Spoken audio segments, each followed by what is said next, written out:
Bonjour Marion Maréchal. Bonjour. Vous êtes députée européenne, membre du parti Identité Liberté. Une question, vous avez regardé quoi à la télévision hier soir, Marion Maréchal ?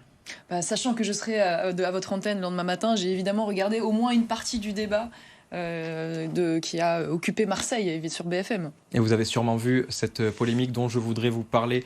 C'est l'actualité évidemment.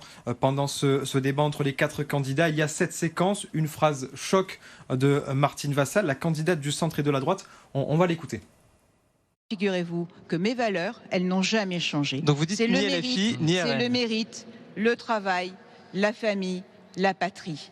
Et effectivement aussi, ce qui me différencie de monsieur Alizio, c'est l'humanité et aussi la solidarité qui va à la personne qui va le mieux. Non, et vous non Si, j'imagine que c'est ça. C'est un virage. Allez-y, Benoît Payan. Ah non, je sais pas, vous l'avez entendu Répétez-le. Je crois que vous avez dit travail, famille, patrie. Oui, c'est le slogan du monsieur Pétain, ça. Oui, d'accord, mais moi c'est mon slogan et ce sont mes valeurs.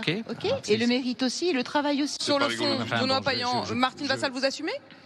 J'assume que mes valeurs, ce sont... Non, c'est pas des valeurs... Elles sont passées de mode, ces valeurs-là. Moi, j'assume mes valeurs. Travail, famille, patrie. C'est assez saisissant, mais j'ai l'impression qu'elle ne sait même pas de quoi elle parle, quoi. Donc je ne sais pas si ça relève davantage de la bêtise ou d'autre chose. Pour remettre du contexte, c'est le slogan historique du maréchal Pétain dans les années 40. Ça vous a choqué ? C'est pour ça que c'est absolument incroyable et qu'on ne comprend pas comment elle a pu s'aventurer à cela.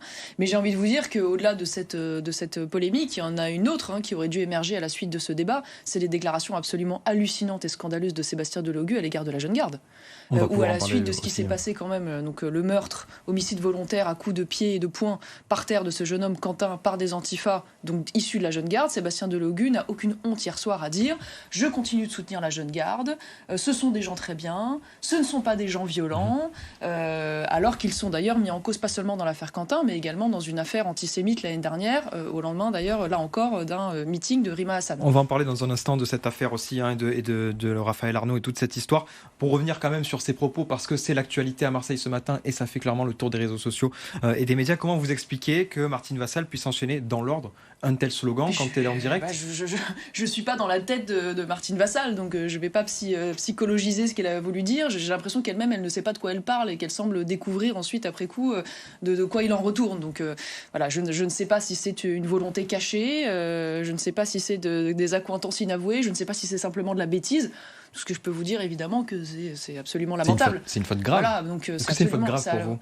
De fait, c'est une faute à partir du moment où elle-même, derrière, ne s'en explique pas clairement. Donc voilà. Maintenant, j'ai envie de vous dire, une fois de plus, au-delà de cette polémique-là, l'autre polémique qui devrait nous interpeller, c'est, comme je vous le disais, le fait que Sébastien Delogu lui-même ne prenne aucune distance avec l'organisation qui est à l'origine du meurtre d'un jeune homme. Et j'ai envie de vous dire, au-delà de ça, le fait que Benoît Payan, candidat socialiste, laisse entendre clairement hier soir qu'il ne ferme évidemment pas la porte à une alliance avec Sébastien Delogu, qui, au-delà d'être candidat LFI, excusez-moi de le dire en ces termes, est un voyou. Payan qui a dit qu'il prendra ses responsabilités, Benoît Payan. Oui, il a dit « je me retirerai si jamais Sébastien Delogu est devant » et à aucun moment il ne ferme la porte à des alliances. Donc que les Marseillais l'entendent clairement, il y aura une alliance entre les socialistes et l'extrême gauche si par malheur les deux étaient qualifiés, d'où la nécéssité absolument de faire barrage. Se retirer, c'est pas forcément une alliance, Marion Maréchal. C'est pas forcément. C'est de fait une alliance en ce sens que ça si on n'appelle pas ça pourrait permettre la victoire. Non, mais enfin tout ça est la démonstration qu'il y a de toute façon un double discours entre au national une gauche socialiste qui se dit n'avoir rien à voir avec la violence politique et avec LFI et qui en local s'arrange bien de ses accointances. C'est évidemment extrêmement choquant au regard de ce qui se passe, au regard aujourd'hui. Sébastien Delogu est condamné pour violence. Je rappelle que Sébastien Delogu, c'est un homme qui a frappé un proviseur adjoint à coups de pied et une femme CPE de lycée également à coups de pied qui a été condamnée pour cela. Quand je le vois hier faire des grandes leçons de probité, oui, je suis désolée de vous dire que les Marseillais doivent, à mon avis, prendre ça très au sérieux parce que si ces gens arrivent aux affaires demain à Marseille, ce serait évidemment un drame absolu pour la ville. Marion Maréchal, je vois que vous voulez parler de Sébastien Delogu, de Benoît Payan, de la gauche. Quand même, sur cette histoire de Martine Vassal, juste une dernière question. Ça pourrait quand même plaire à certaines personnes en France, les propos qu'elle dit. Alors pas forcément dans le sens du slogan. Alors là, je parle des valeurs, la famille, le travail. les valeurs qu'elle donne, ça pourrait plaire. Est-ce qu'au final, elle ne va pas en tirer profit un petit peu sur certaines personnes, sans parler du slogan? La valeur du mérite, la valeur du travail, la valeur de la nation, la valeur évidemment de la famille, du respect de la père et des mères, que tout ça pris individuellement, évidemment, soit des valeurs absolument respectables, il n'y a pas de doute là-dessus. Et je pense que c'est ce qui rassemble, bien sûr, une grande partie de l'électorat de droite et même des Français patriotes, il n'y a pas de débat là-dessus. Le sujet étant, comme vous l'avez dit, le fait qu'elle énonce dans l'ordre, ce qui a relevé à l'époque évidemment d'une devise du maréchal Pétain, et c'est en cela que c'est extrêmement choquant.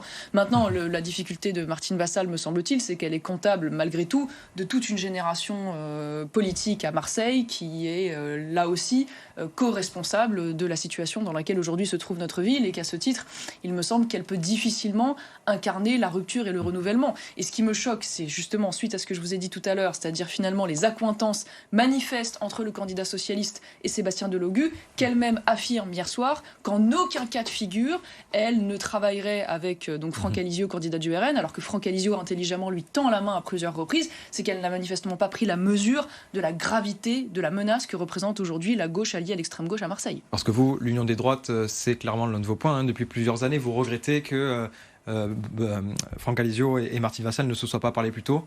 Moi, je reproche pas à Franck Alizio, puisque en l'occurrence, Franck Alizio, dès le début de cette campagne, a tendu la main, a expliqué qu'il était à disposition pour discuter. Et c'est Martine Vassal qui, pour des raisons que je ne m'explique pas, ferme la porte de manière définitive, parce qu'aujourd'hui, il faut bien le dire, les LR ont fait le choix de se fondre dans la Macronie et qu'ils ont décidé, au niveau national comme au niveau local d'ailleurs, de préférer les alliances avec la Macronie, malgré le bilan qui est le leur aujourd'hui, plutôt que de se tourner vers le camp national. Je le regrette. Je pense que ça se fait au bénéfice, bien sûr, de la gauche. Et j'espère donc que les Marseillais se tourneront dès le premier tour vers Franck Alizio, parce que lui, il l'a opéré, ce rassemblement. Il a des profils sur sa liste très divers. Il a des gens qui viennent, bien sûr, du Rassemblement national, des gens qui viennent de mon mouvement Identité Liberté, des gens qui viennent de l'UDR d'Éric Ciotti, des gens qui viennent du Parti des Républicains, des gens de la société civile. Donc lui, il incarne ce rassemblement, et je pense que c'est évidemment la meilleure formule pour se mettre au service des Marseillais. Un dernier mot sur la campagne. Franck Alizio qui, a priori, d'après les sondages, a des chances de remporter Marseille. Ça serait un vrai tournant, une déflagration dans la politique locale. Si Marseille devenait ville RN, ça serait la première grosse prise du Rassemblement national. Ce serait évidemment extraordinaire, mais ce serait d'abord et avant tout extraordinaire pour les Marseillais. Voilà. Et vous y croyez vraiment? Alors moi j'y crois, mais je vais vous dire avec un point de vigilance quand même, qui est celui de la triche dans un certain nombre de quartiers. Voilà, parce que ce ne serait pas la première fois qu'on pourrait constater des irrégularités dans un certain nombre de bureaux de vote. Et donc j'en appelle très clairement au préfet, qu'ils prennent toutes les dispositions, parce que si cette victoire est possible, et j'y crois, ça pourrait être une victoire serrée, et il ne faudrait pas que cette victoire soit volée aux Marseillais, parce qu'un certain nombre de voyous dans un certain nombre de bureaux de vote auraient bourré les urnes, comme c'est si bien le faire la gauche, et pas seulement la gauche d'ailleurs, disons-le. Et donc je le souhaite, c'est un grand espoir pour les Marseillais, parce que quand je vois la beauté de cette ville et son potentiel et ce qu'elle est en train de devenir, c'est évidemment un crève-cœur, même si je ne suis pas marseillaise. Pour le moment, on est assez loin des accusations de bourrage d'urnes ou quoi que ce soit. Oui, enfin, excusez-moi, par le passé, le passé, il y a quand même un certain nombre d'affaires. On a vu même de l'organisation de minibus. Je ne vais pas vous refaire l'histoire, y compris dans certains EHPAD, de personnes qui n'étaient pas forcément très claires dans leur esprit et dont on a parfois abusé de la fragilité pour les emmener voter. Donc ne soyons quand même pas totalement dupes de la situation. Rapidement, 2 mots, Marion Maréchal. D'abord sur l'affaire de la mort de Quentin Derenc. Le conseiller, le collaborateur, de Raphaël Arnaud est a priori soupçonné d'être impliqué dans cette affaire. Vous condamnez ce qui s'est passé et vous accusez LFI directement, c'est ce que vous disiez. C'est très clair. D'ailleurs, il n'y a pas qu'un seul collaborateur, il y en aurait manifestement 3 en tout. 2 avec un stagiaire. Voilà, un stagiaire, mais qui a été par le passé collaborateur parlementaire. Donc Raphaël Arnaud, qui je rappelle est le fondateur de ce groupuscule antifasciste, donc il est directement lié.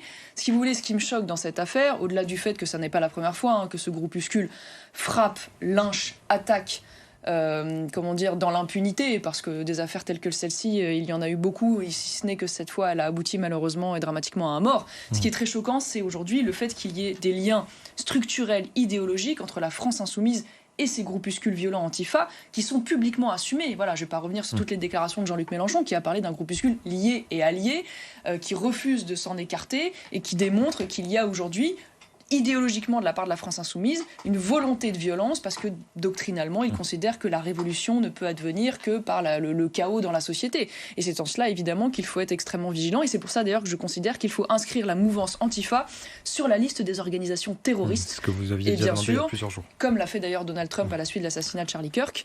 Et il faut que Raphaël Arnaud démissionne, ce qui serait la moindre des choses. Et même, j'irai au-delà. Même s'il n'est pas vraiment impliqué dans cette affaire, au final, c'est son collaborateur. Même, on peut faire le lien, vous faites le lien. Est-ce qu'il est vraiment impliqué? Il est impliqué comme fondateur de la Jeune Garde. Excusez-moi, il est fondateur de ce groupuscule violent. C'est un homme qui, lui-même, a tatoué sur le poignet un point américain. C'est un homme qui a été condamné lui-même pour violence, pour avoir agressé un jeune homme totalement innocent de 18 ans, l'avoir déshabillé avant d'ailleurs qu'il ne soit élu. Il a même été investi pour ça, disons-le, en réalité par LFI. Donc il n'a rien à faire à l'Assemblée nationale.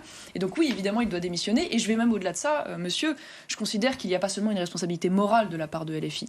Je pense que les enquêteurs devraient interroger une responsabilité pénale.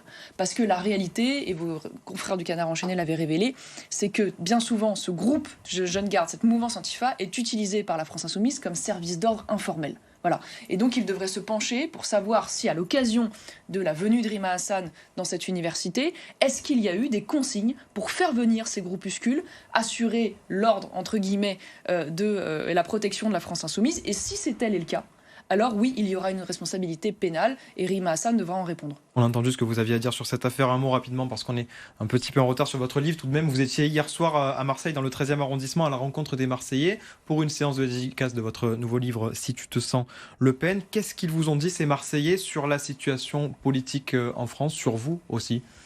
Déjà, ce qui m'a frappé, c'est qu'énormément de Marseillais, qui ont lu le livre, étaient en accord avec cette volonté d'unir les droites. Voilà, je crois que c'est vraiment quelque chose qui fait consensus. Tout le monde a la pleine conscience aujourd'hui de la menace qui est face à nous à travers ce visage hideux de la gauche LFiste. Donc cette volonté d'union des droites est très souvent revenue. Une inquiétude globale quand même, je ne vais pas vous mentir, que ce soit au niveau national ou au niveau local.